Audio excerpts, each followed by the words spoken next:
Good evening, everyone. Professor Hunter, distinguished colleagues and guests, welcome. I'm Stephen Toope, Vice-Chancellor of the University of Cambridge, and it is my privilege and pleasure to introduce Professor Richard Hunter's Valedictory lecture. Although this marks Richard's retirement from the post of Regius Professor of Greek at Cambridge, his work is more timely and apposite than ever, and I'm sure we're all eager to hear of Richard's plans for the next chapter in his brilliant career.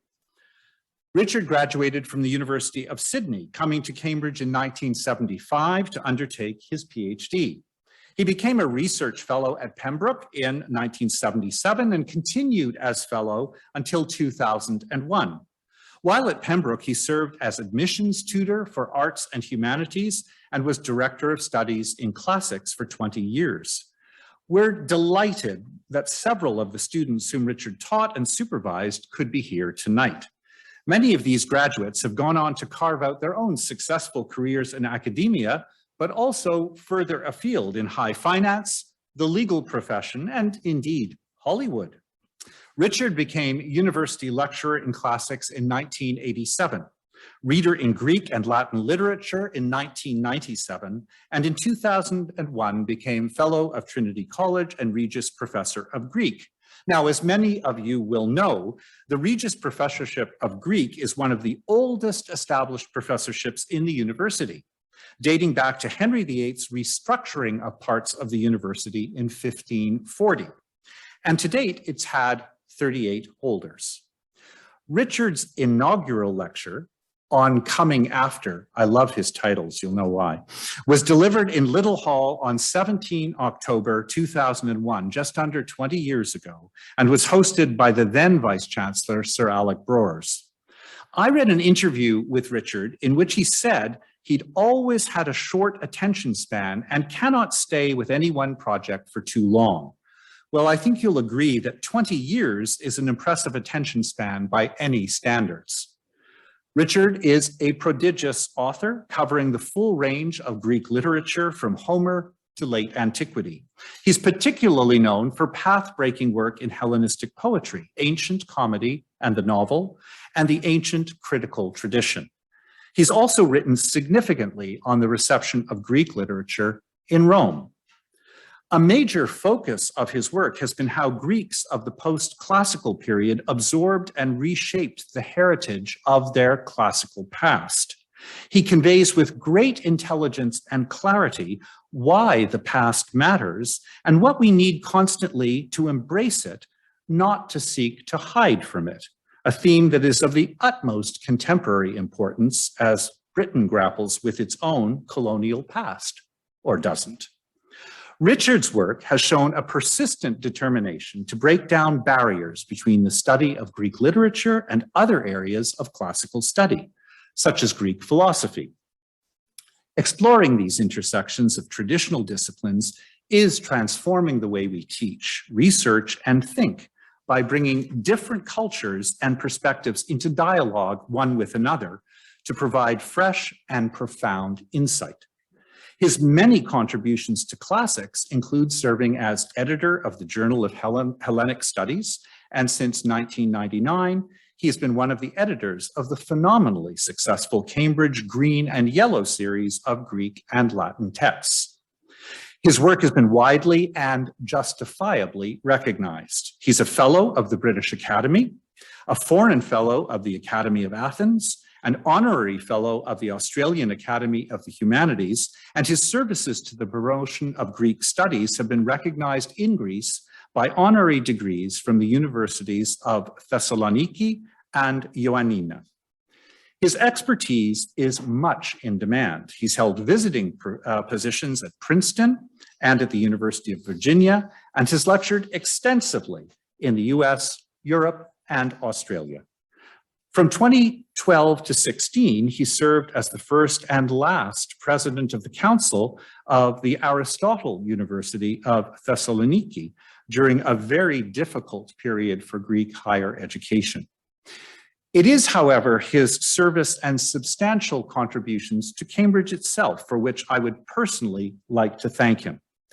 Richard served 2 periods as chair of the Faculty of Classics, and from 2005 to 8 was a member of the General Board of the university and head of the School of Arts and Humanities, with all of the administrative responsibility that those positions imply.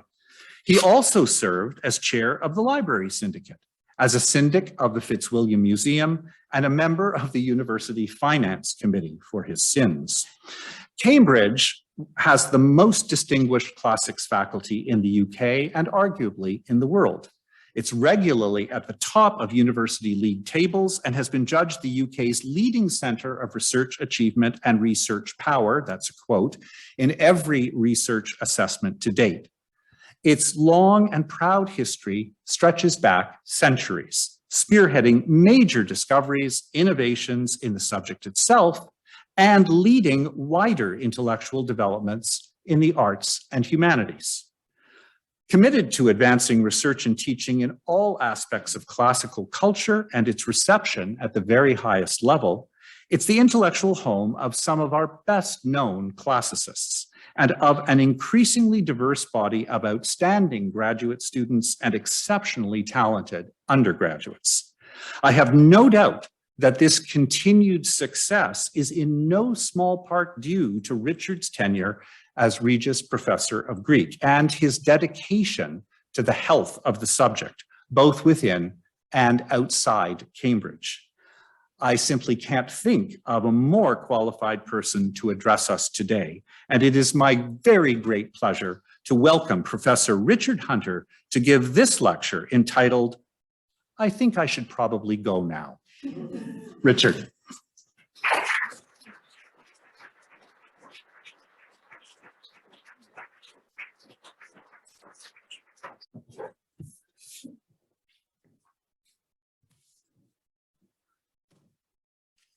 So that's just so you know who I am. Stephen, thank you very much. Vice-Chancellor, ladies and gentlemen, I want first of all to thank you for attending this lecture, whether here in person or remotely. I am very grateful for your kindness in doing so. I want, however, particularly to thank those of you who are here in person, both in this room and if there is anybody next door.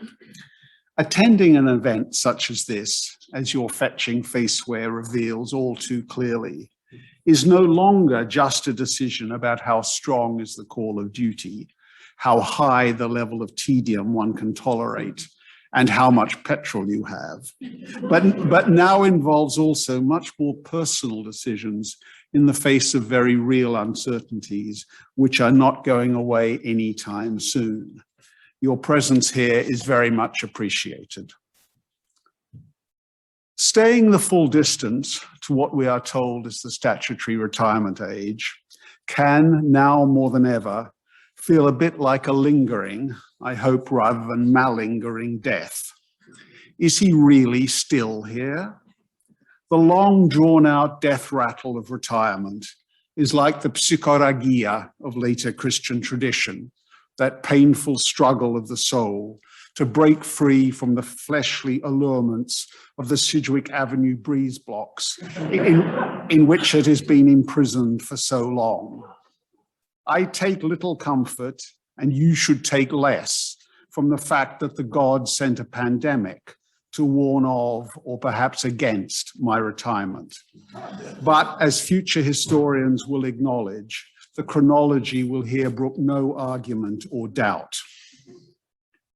I first started to think about, or rather imagine, this lecture during the first COVID lockdown in the spring and summer of that Annus Horribilis 2020, a number we more normally associate with perfect vision. What else, after all, was there to do back then?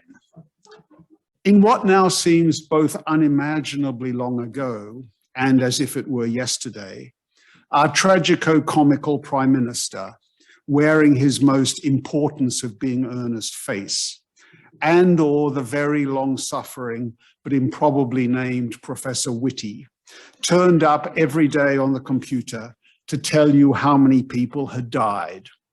a number always, of course, well within the parameters of government projections. At the same time, next slide, please, my wife was busy translating a book about assisted dying, and I was pottering with a commentary on Greek funerary poetry.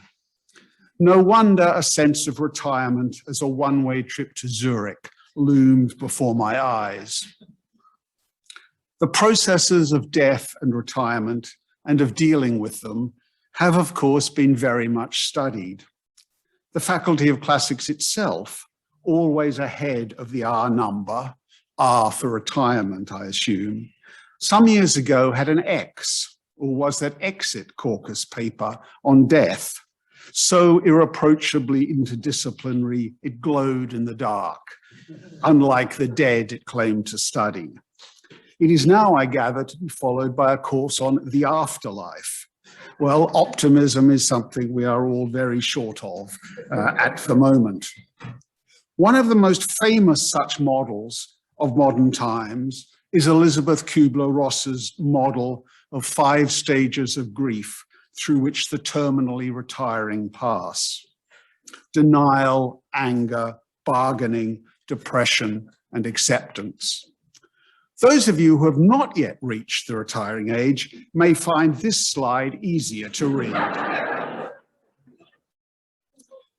I know, it is said that the Kubler-Ross model is outdated and no longer, if it ever was, fit for purpose. Well, much the same, Vice-Chancellor, could be said for compulsory retirement at 67. It seemed a good idea at the time. I guess that a valedictory lecture, all passion now spent, falls somewhere between depression and acceptance. So here is another smiley to depict that state.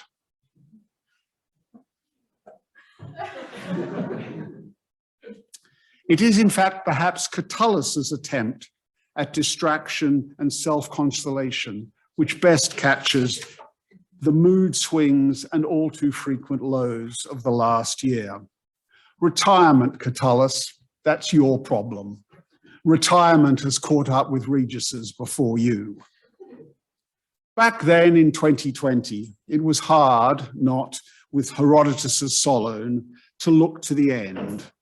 And so one text which came to occupy my broodings more and more was Euripides' Alcestis, the earliest of his plays which we possess, the dramatization of the psychorrhagia of the wife who offered to die in place of her husband Admetus, and of how she was saved by death, from death by the sudden intervention of Heracles. The play is full of imagery and language, which we also find in the inscribed epitaphs with which I was then last summer much occupied. All of the characters of the play, sympathetic and unsympathetic alike, go out of their way to say nice things about Alcestis, almost as if she were retiring. Such praise linguistically relegates Alcestis to the already dead. As for Admetus, the play is filled with his lamentations and regret. He is both saved by his wife's sacrifice and left utterly bereft. I shall put an end to revels and the company of banqueters and to the garlands and music which once filled my halls. I shall never touch the lyre or lift my heart in song to the Libyan pipe, for you have taken all the delight from my life. The irony of Admetus's claim to Alcestis, you have taken all the delight from my life, that is, he will not go to parties or play music anymore, is, however, apparently lost on him.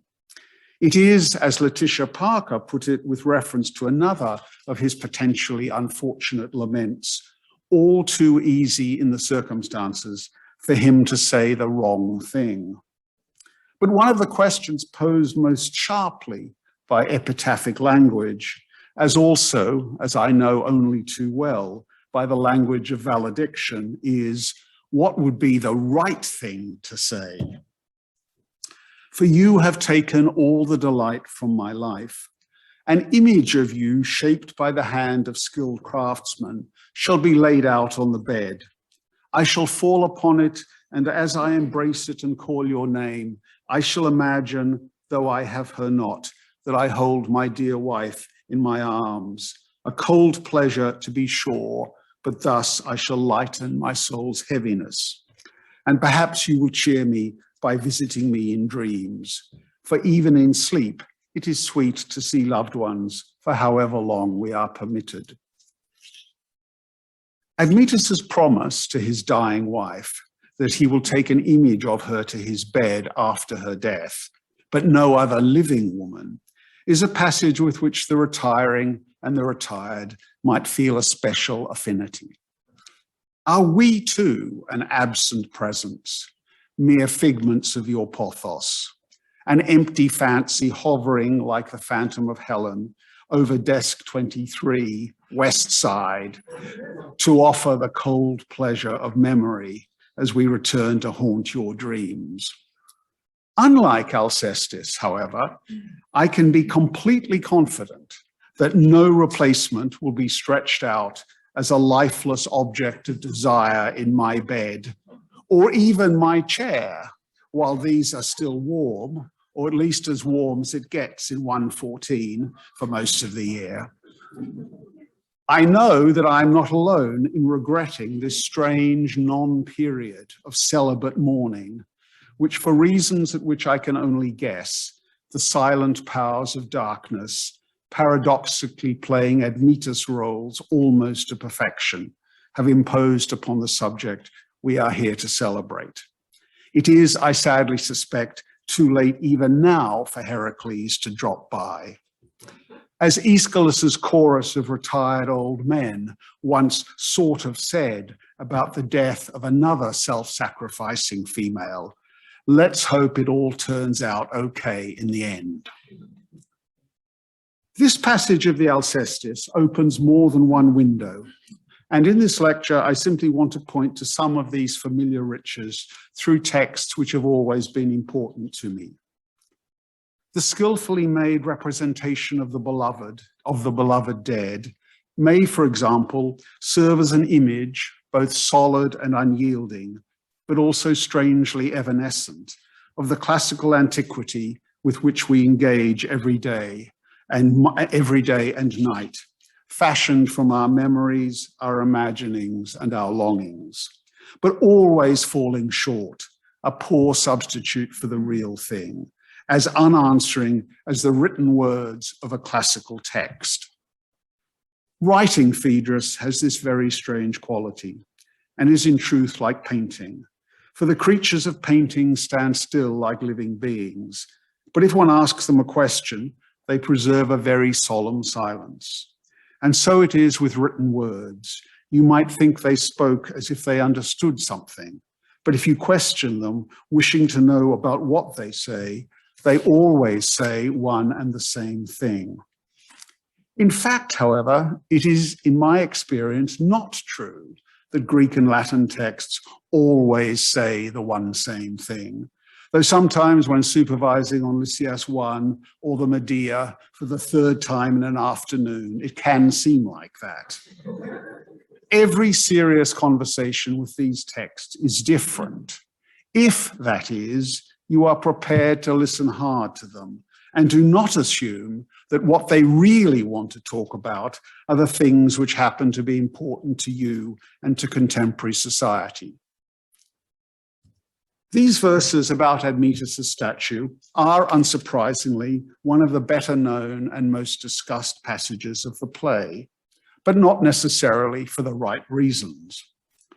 The authors of one recentish book say, quote, "It does not take much perspicacity to doubt seriously that any woman, never mind one about to die, would be flattered, consoled, reassured, or in any way pleased to know that her husband would so readily replace her with an inanimate piece of stone," unquote. Now, serious philologists will immediately see the weakness in this claim.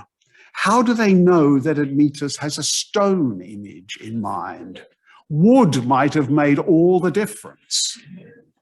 That incidentally was a joke about philology, not about. Now, this passage of Admittances' speech, habitually labeled bizarre, extravagant, disconcerting, macabre, comic, and so forth by modern critics, is in fact a very interesting challenge to our confidence as to how well we think we understand ancient culture, and particularly literate culture. Stories of what we have learned to call agalmatophilia, the love of statues, are common enough in antiquity. I now, incidentally, prefer statue-philia, since this golden Kate Moss as a siren from the British Academy exhibition of that name appeared on the cover of a festschrift very movingly presented to me earlier this year. Be that as it may, what Admetus has in mind is in fact less agalmatophilia than a kind of necrophilia, or would be if either was, which they are not, Greek words. But our sources for these stories usually precisely point to their specialness, their oddity, their quality of wonder, of thalma, we might say. This, after all, is why they are cited, usually in compendious and anecdotal writers. But Euripides gives us apparently no guidance as to how we are to judge Admetus's words, except for our own sense of him as a character. And one thing can be said about modern discussions of the Alcestis is that there's absolutely no unanimity about this play, perhaps less than for any other surviving drama. If Euripides forces us back on our own sense of ancient behavior, we are also abandoned by the ancient critical tradition. There are no ancient or Byzantine scholia, that is, marginal notes, preserved on these verses. Now, we must, of course, not make too much of this. All surviving scholia in manuscripts are the result of multiple processes of selection and reduction, and the relatively sparse surviving scholia on the Alcestis are, for the most part, of an explanatory or glossing kind. And yet, there are no scholia of any kind on these verses of the Alcestis, and I wonder just how loudly that silence speaks. Grammarians, often characterized by stern, if not Christian morals, may well have felt that Admetus's consolatory statue in the bed, to say nothing of his erotic dreams, required no explanation, rather the reverse perhaps, and certainly no attention being called to them. And so they averted their eyes, at least in public. Had Euripides had his own Aristarchus in 2nd century Alexandria, the verses might well have been deleted. I could write the relevant scholium myself. The verses are aphatized because Admetus sleeping with a statue is laughable and the style banal. But others say the poet marvelously captures the anguish of the lover, etc., etc. Now, certainly, if the verses had not been transmitted, we would have no way of knowing that something was missing. But the passage was, furthermore, not apparently picked up by later anthological traditions, to which I shall also return, may have several explanations.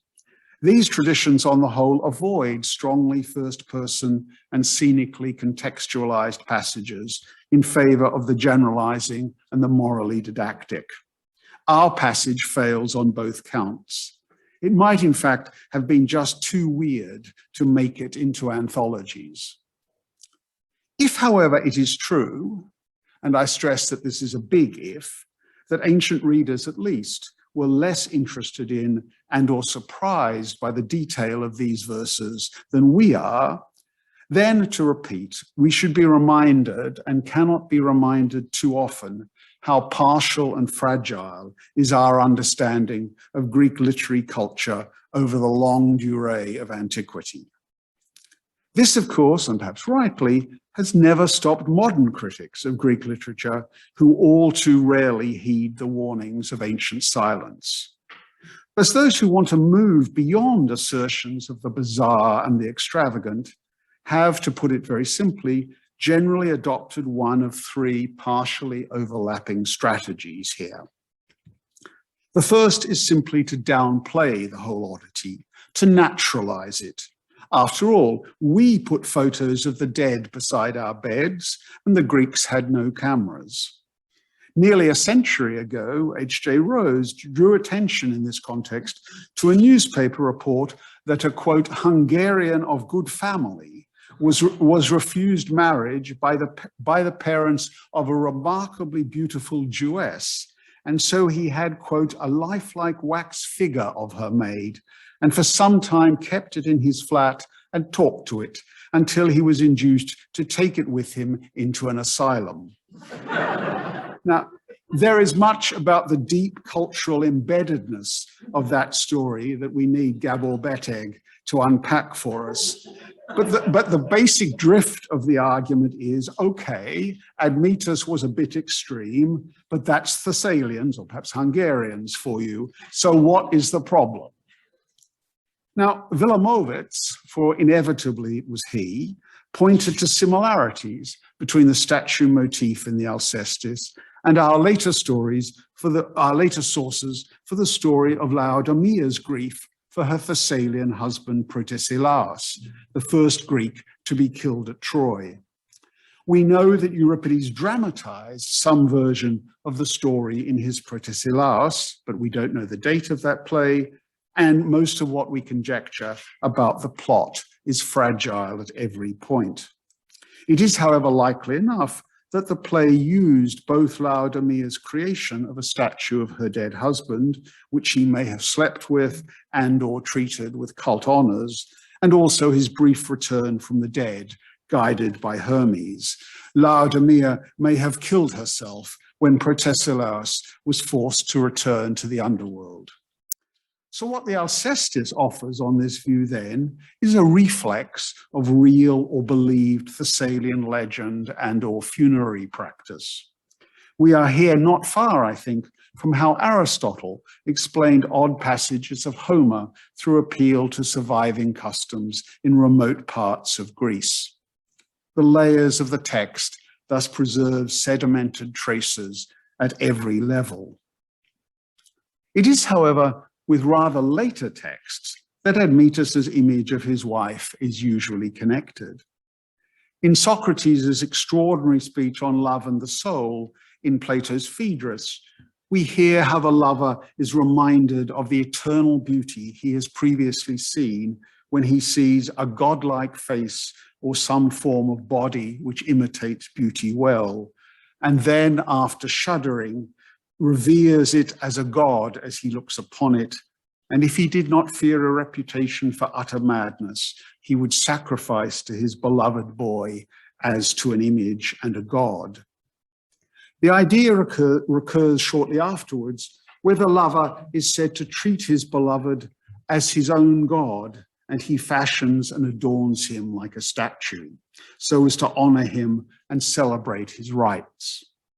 It is not just that these passages have striking motifs in common with the Alcestis, but rather that Plato is here an early witness to the erotic discourse of art with which we are so familiar from later antiquity.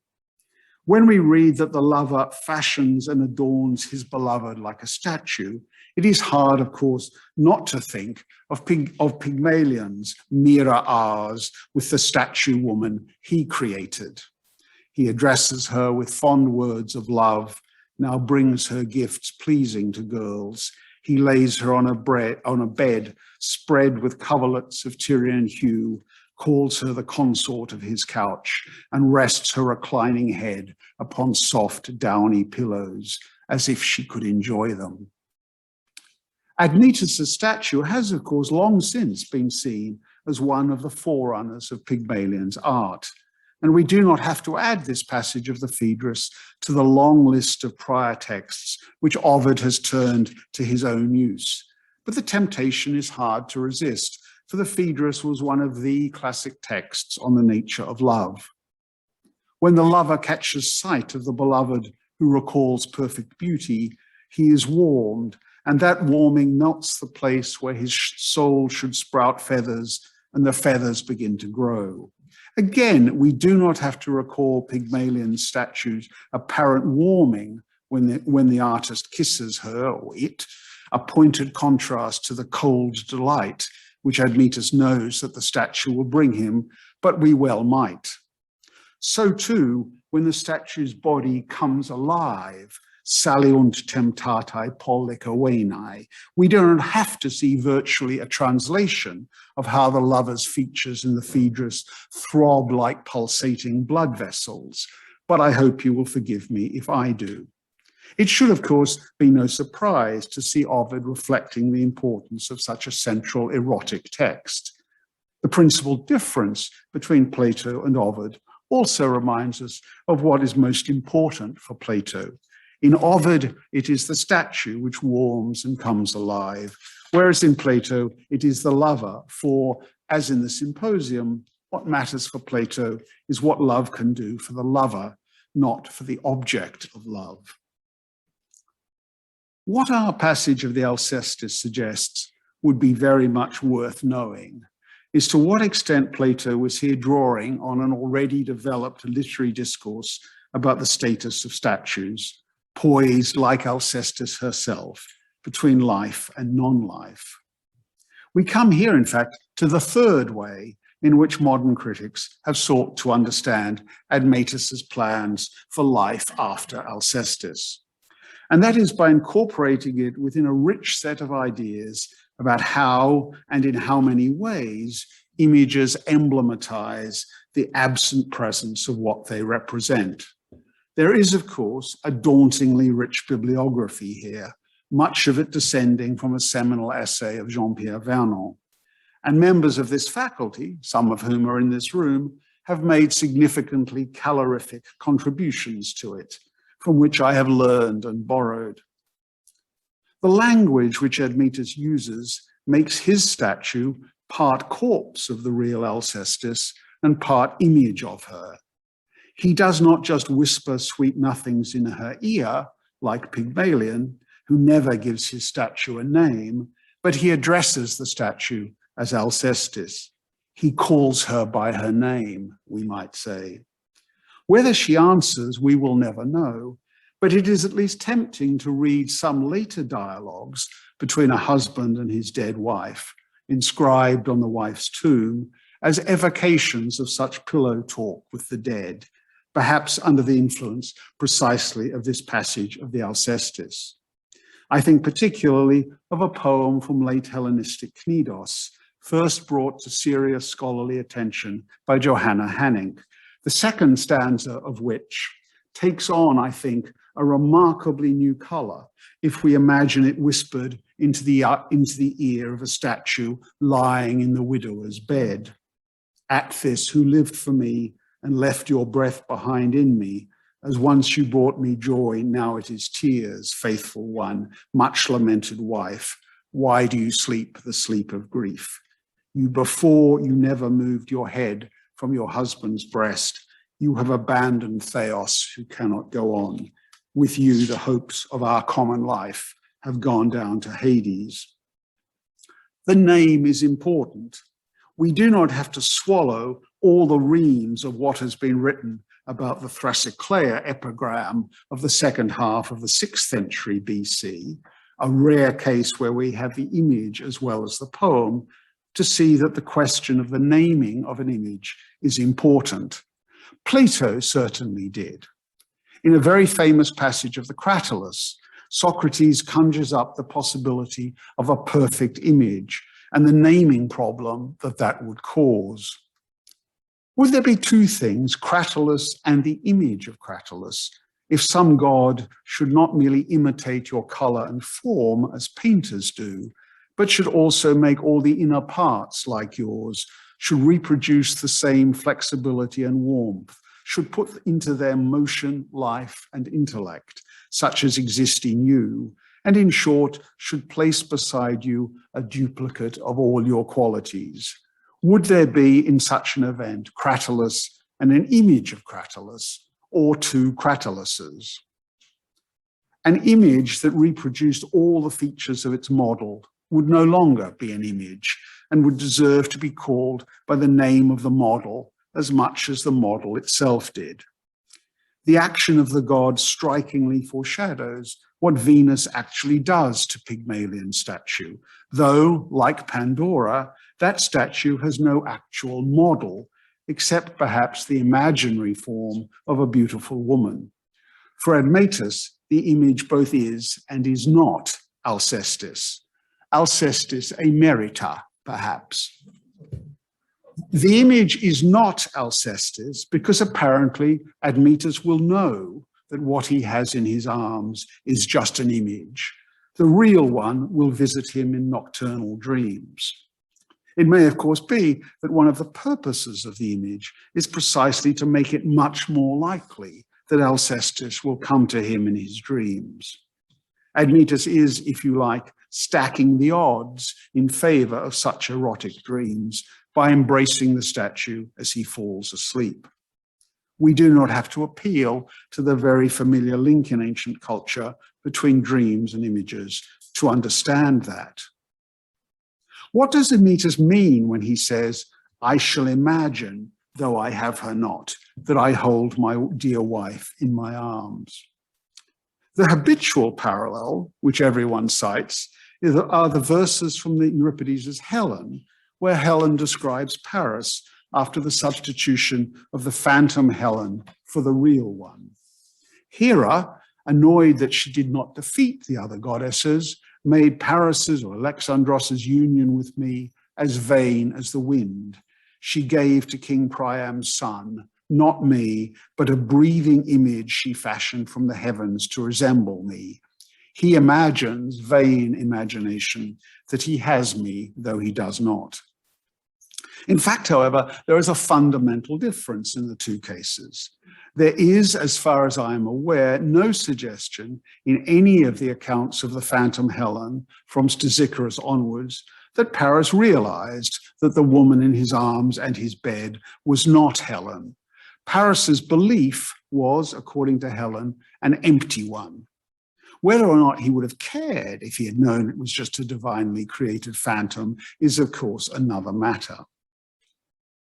Does Admetus mean I will be able to imagine that I have my dear wife in my arms, though I will not have her? In a famous anecdote, the poet and wise man Simonides responded to someone who asked him why the Thessalians were the one people he could not deceive, that Thessalians were too stupid to be taken in by him. Are we to understand that Admetus is one Thessalian who is not too stupid not to allow himself to be deceived by art in the right way? Someone who both knows and briefly does not know what he holds in his arms. Gorgias's ideal audience for tragedy, as it happens. The cold pleasure he will receive is not merely some form of emotional and sexual release, but is also the pleasure of the omnipresent but differentially suppressed consciousness of the power of artistic skill. This is one pleasure which the gods refuse to grant to Paris. Dokein is, after all, appropriately enough, a deceptively simple verb, a verb of appearances. Admetus in the Alcestis thus sets out an agenda which Ovid at least thought was still very much alive, or, like Galatea, worth breathing life into when he wrote the Pygmalion narrative. For us, Greek texts can and should not be disentangled from the afterlife in antiquity with which they travel and through which, often by the skin of their teeth or the luckiest of chances, they reach us. The afterlife of Euripides' Alcestis begins for us, of course, with Attic comedy. In Aristophanes' Lysistrata, performed in Athens 27 years after the Alcestis, the taut and distraught Kinesias, suffering from the sex strike of Athenian women, comes to the Acropolis in search of his wife Myrine and urges Lysistrata to fetch her ASAP. "I have no delight in my life since she left our home. I go into the house and feel pain. Everything seems desolate to me. I derive no pleasure from the food I eat. My erection does not allow it." Kinesias' distress evokes Admetus' grief. "How shall I endure entering this house? Whom will I greet? By whom be greeted, that my homecoming may give me pleasure? Which way shall I turn? For the desolation within will drive me out of doors when I see my wife's bed and the chairs in which she sat now empty.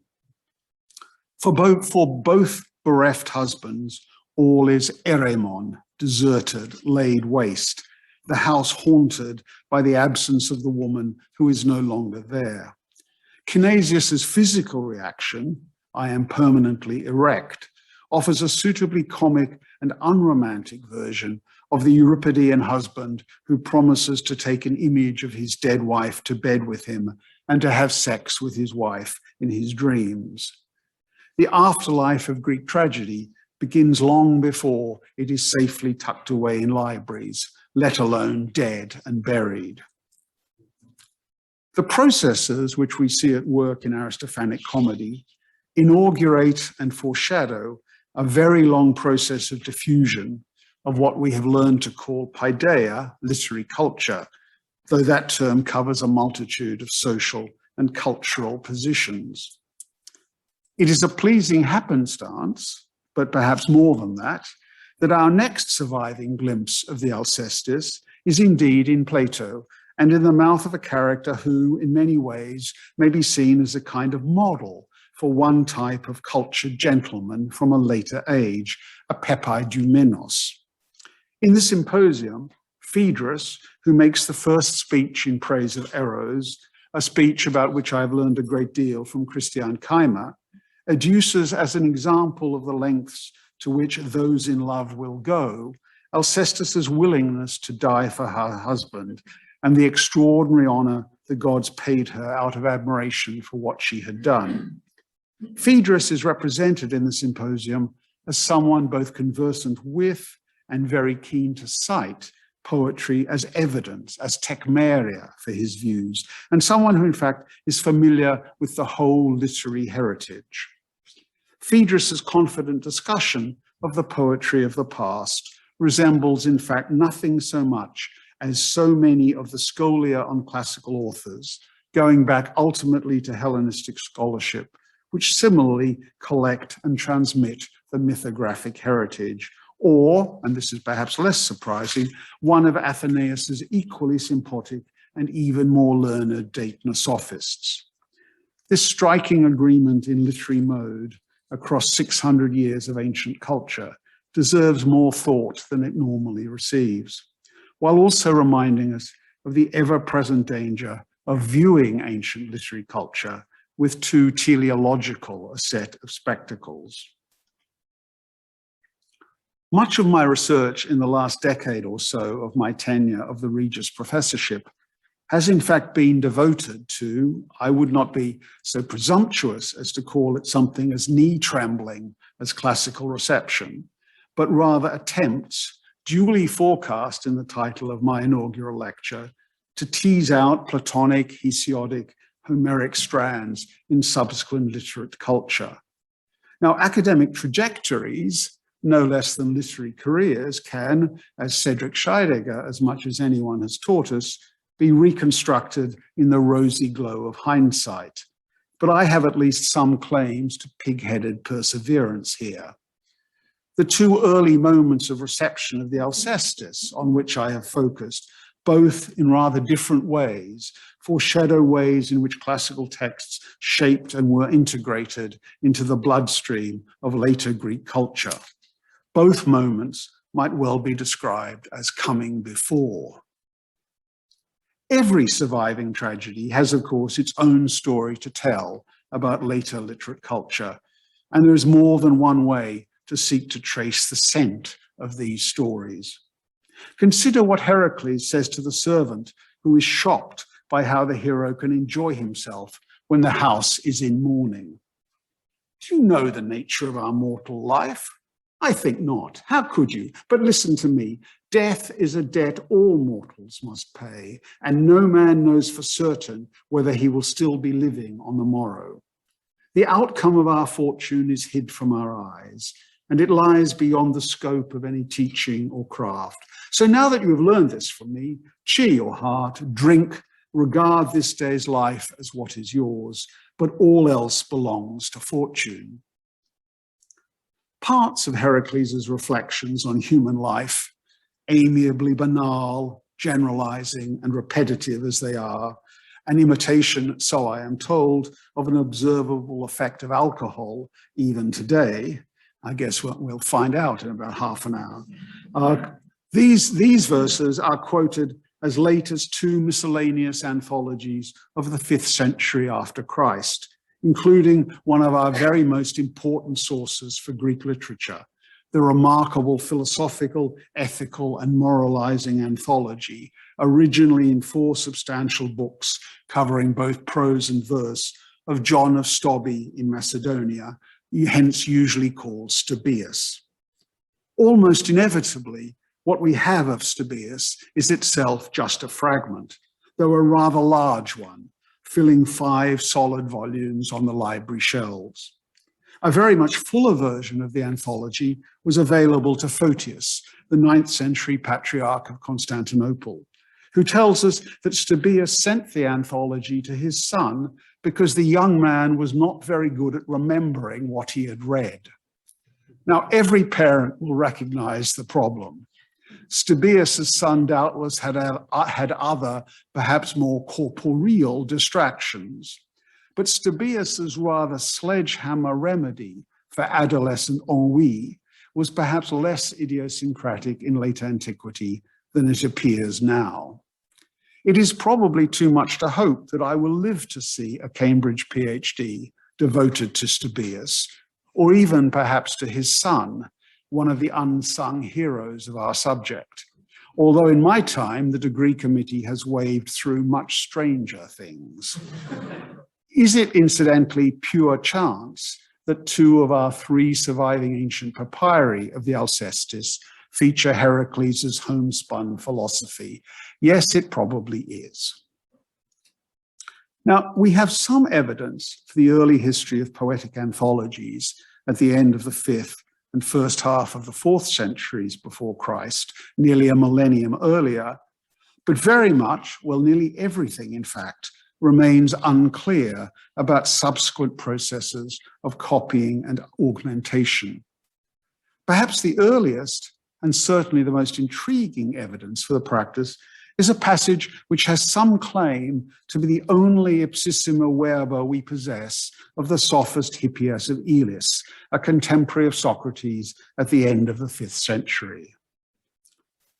Of these, some have perhaps been expressed by Orpheus, others by Musaeus, here and there, to put it briefly, others by Hesiod, others by Homer, others by other poets, others in prose treatises, some by Greeks, others by non-Greeks.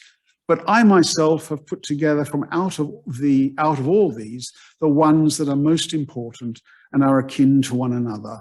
And from them, I shall compose the following new discourse of multiple forms. It is often surmised that this passage, which has sprouted its own little bibliographical allotment, and about which there would be much to say on another occasion, came from the introduction to a work of Hippias called Collection Synagogae. But as the only knowledge we have of that work, beyond its title, is that it mentioned a very beautiful and clever Milesian woman who had 14 husbands, presumably consecutively. Perhaps she collected them, hence the title. We cannot get very far. Now, we owe our knowledge of this passage of Hippias to the Christian philosopher and theologian Clement of Alexandria, writing around 200 or so after Christ. And Clement cited it in the course of his own extraordinary anthologizing miscellany, the Patchworks, the Stromates, to prove his contention, which of course it does not, that Greek writers plagiarized each other, as a confirmatory proof that they stole language, ideas, and doctrines from Christians also. Where did Clement find this sentence? Quite probably in another anthologizing source. It is, or has been made to be, meta-anthological, a text about the practice of anthologizing preserved in an anthology. How late were the other poets and prose writers whom Hippias exploited? Did they include Euripides, for example? When was the sentence excerpted and how did it survive? When did the last complete text of this work of Hippias disappear? Who was the last person to read it? Ancient philosophers regularly have to struggle with what we might call such doxicographical problems.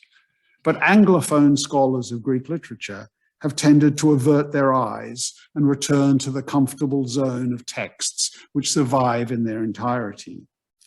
Editions of fragments and studies of their transmission are something people do elsewhere and in foreign to us languages. This, I think, is a real pity. It is upon such work that our knowledge of how classical literature was read and transmitted depends. We will inevitably always see through a glass darkly, but how much better is that than impenetrable intellectual blindness, particularly if that blindness is self-imposed? This is not to say that matters are straightforward. The other two surviving passages which have some claim to preserve the actual words of Hippias are apparent quotations of the sophist in two fragments of a lost work of Plutarch, some 500 years after Hippias, preserved again in Stobaeus, some 3.5 centuries after Plutarch. Well, nobody ever promised that our job would be easy. Close reading of a kind, with particular attention to context, is a practice familiar from, for example, the grammarians whose work in abbreviated form has reached our scholia, notably of Homer, but this was by no means the only reading practice of antiquity. How and why excerpts came to be grouped together in the compendious anthologies of later antiquity, and what reading practices such groupings seem to imply, is an area where much more work is needed if we have any interest at all in how the textual culture of antiquity developed and reproduced itself. We all know that Euripides was quotable and that ancient literary culture was a culture of citation, but it is always very difficult to trace lines of diffusion with any clarity.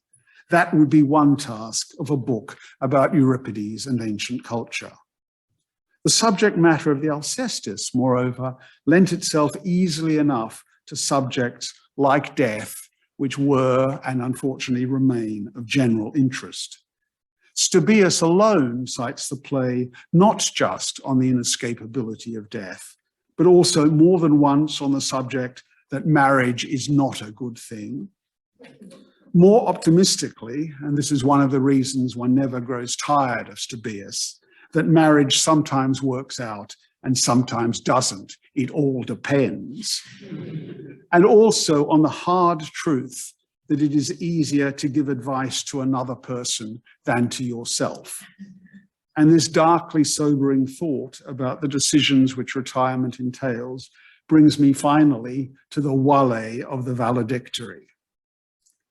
I have been very lucky for the past 46 years since I first arrived in Cambridge to find a classics community in which people cared about the Greco-Roman world, enjoyed talking about it, and drank a lot while doing so.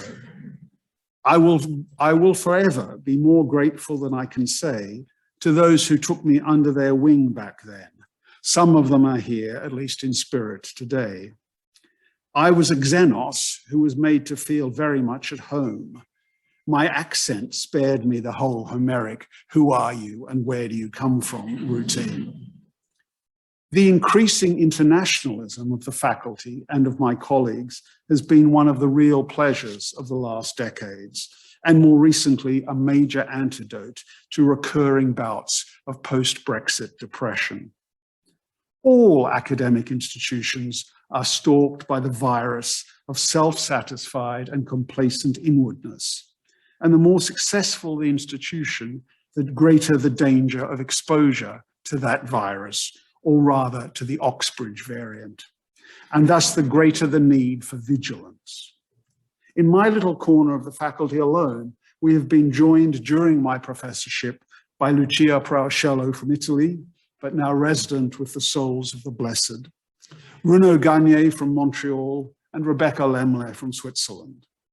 We have benefited beyond measure from this appropriation of quite different academic cultures, from such diversity, just as we benefit enormously from the very breadth of academic activities and methodologies on show in the faculty. I hope, for example, that Simon Goldhill and Tim Whitmarsh will understand when I say that I'm very glad that they are here to do what they do, because I couldn't. I learn every day from my colleagues, and that is the real vaccine which keeps staleness at bay and has made it, at most times, such a pleasure to work in the Faculty of Classics. Dio Chrysostom suggests that the best type of retirement, anachoresis, is retirement into yourself and paying attention to your own affairs. And our small academic world is indeed full of erstwhile colleagues loudly celebrating the alleged freedom which retirement brings. But for me, and I hope for those who follow me, the faculty's affairs are indeed my own affairs. They are not a lotteria.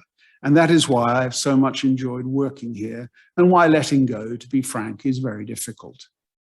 Being a part of this faculty for several decades and being the Regius Professor of Greek for the last 20 years have always, for me, been extraordinary privileges, which I hope I have never taken for granted and which far exceed just happening to have a job here. The future will be different. I accept, of course, Seneca's dictum, knowledge of which, as of so much else, I owe to Emily Gowers, whose birthday it is today, by the way, that, quote, retirement should be neither paraded nor concealed, obvious but not conspicuous. And I shall do my best to preserve that spirit. Let me also add, but this is no footnote, that I and the faculty more generally have always also been extraordinarily lucky with the administrative staff on whom we depend. And I would like particularly to thank the staff of the faculty library, who have always indulged my not altogether legal nesting habits, and above all, Tamsin James and Nigel Thompson, who could not have been more imaginative, supportive, and helpful administrative officers during my 2 periods as chair of the faculty. Now, many of you will have noticed that the title of my lecture hubristically evokes what Socrates says at the end of the most famous valedictory to have survived from antiquity, namely Plato's Apology of Socrates. Socrates departs with a request, and like Miles Burnyeat in his memorable valedictory in what now seems like a very different, very distant age, I too will pick up that structure. For any intellectually serious study of the literate and material culture of Greek and Roman antiquity, a reading knowledge of the languages is not an optional pleasure, but a pleasurable necessity. And we are doing a disservice if we seek to pretend otherwise or fail to try to make our students understand that.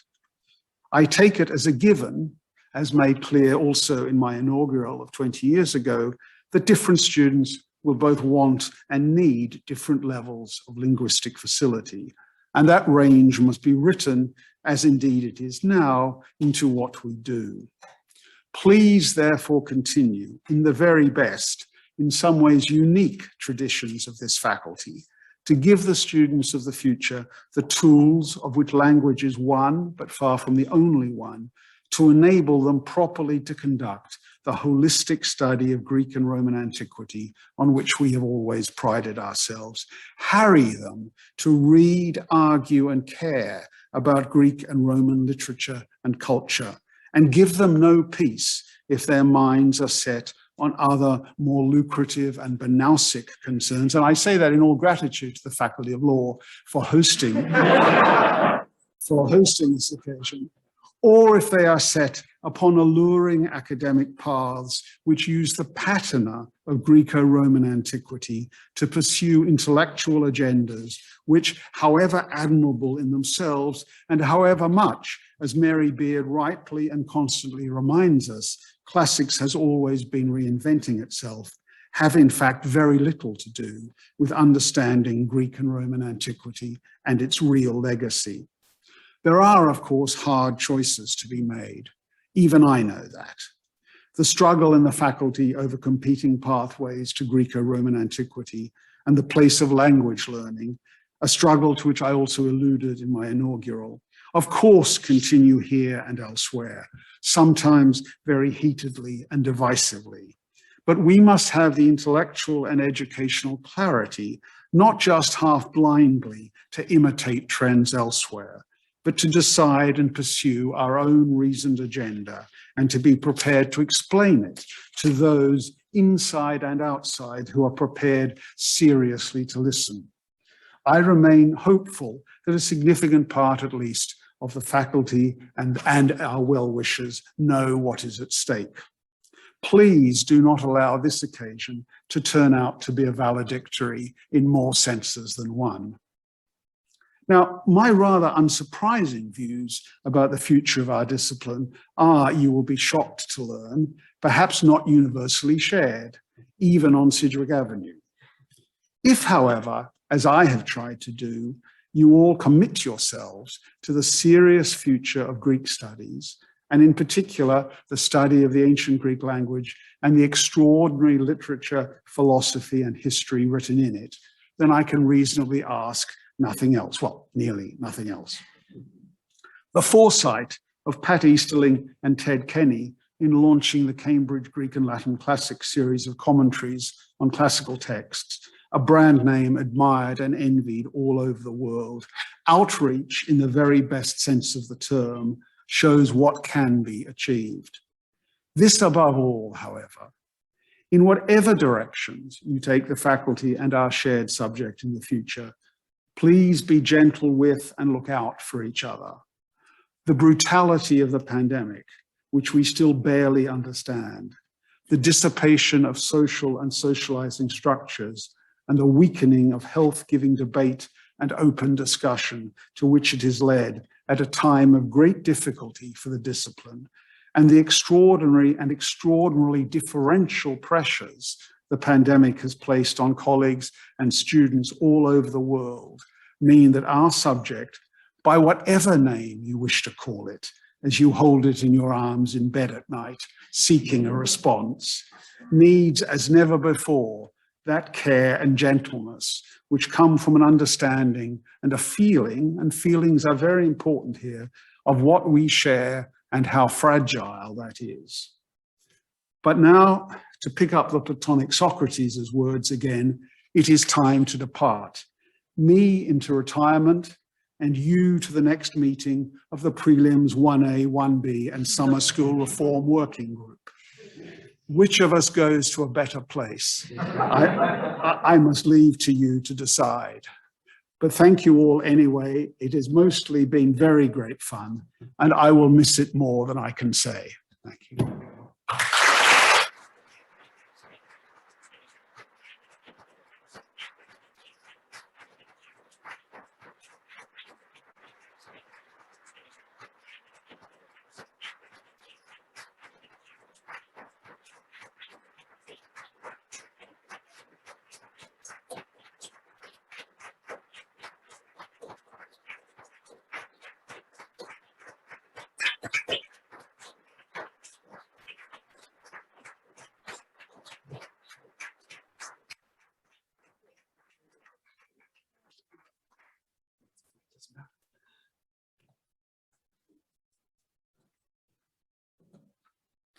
Well, I think we're still in the 5 stages of grief, and we're not yet at acceptance, even after that wonderful, wonderful presentation. Thank you, Richard, for a truly fascinating, frank, heartfelt, dare I say, witty valedictory lecture.